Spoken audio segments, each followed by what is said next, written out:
قرآن پاک کی second last سورت ہے. اس کا مقام نزول یہ ہے کہ ایک قول یہ ہے کہ سورہ فلق مدینہ منورہ میں نازل ہوئی، اور دوسرا قول یہ ہے کہ مکہ مکرمہ میں. البتہ پہلے قول کے بارے میں علماء فرماتے زیادہ صحیح ہے، یعنی یہ مدینہ منورہ میں نازل ہوئی. اس سورت میں 1 رکوع اور 5 آیتیں ہیں. فلق کے کئی معنی ہیں. یہاں اس سے مراد صبح ہے، چونکہ اس سورت کی پہلی آیت میں یہ لفظ موجود ہے، اس مناسبت سے اسے سورہ فلق کہتے ہیں. سورہ فلق اور سورہ ناس ان دونوں کے کمبائن فضائل احادیث میں بیان ہوئے. میں 1 یا 2 حدیثیں پیش کر دیتا ہوں. مسلم شریف کی حدیث ہے، حضرت عقبہ بن عامر رضی اللہ تعالیٰ عنہ سے روایت ہے کہ نبی پاک علیہ الصلوۃ والسلام نے ارشاد فرمایا، کیا تم نے نہیں دیکھا کہ آج رات مجھ پر ایسی آیتیں نازل ہوئی ہیں جن کی مثل نہیں دیکھی گئی.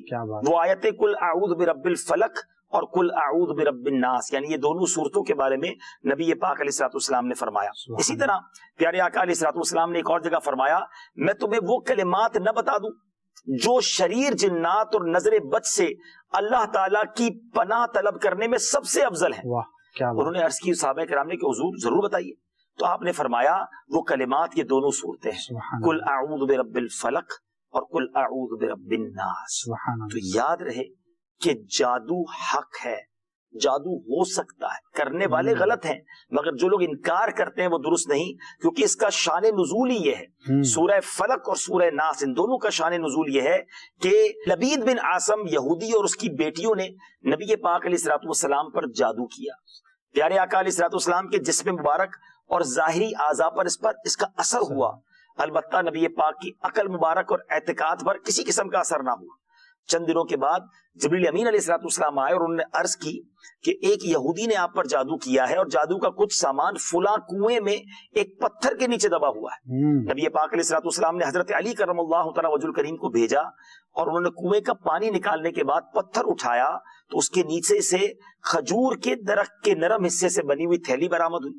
پیارے آقا کے منہ مبارک بھی تھے جو آقا کی کنگھی مبارک میں رہ چکے تھے، اور اسی طرح نبی پاک کی کنگھی کے چند دندانے بھی اس میں تھے.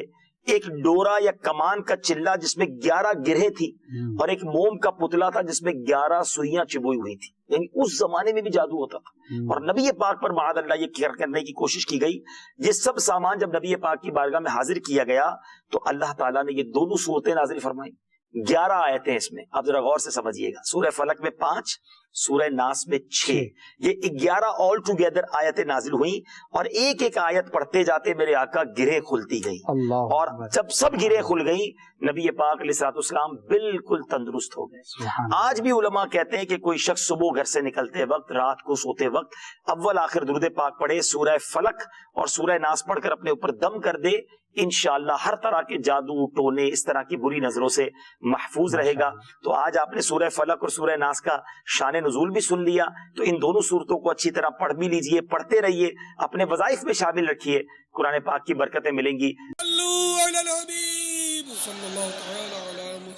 مجھے اپنی اور ساری دنیا کے لوگوں کی اصلاح کی کوشش کرنی ہے.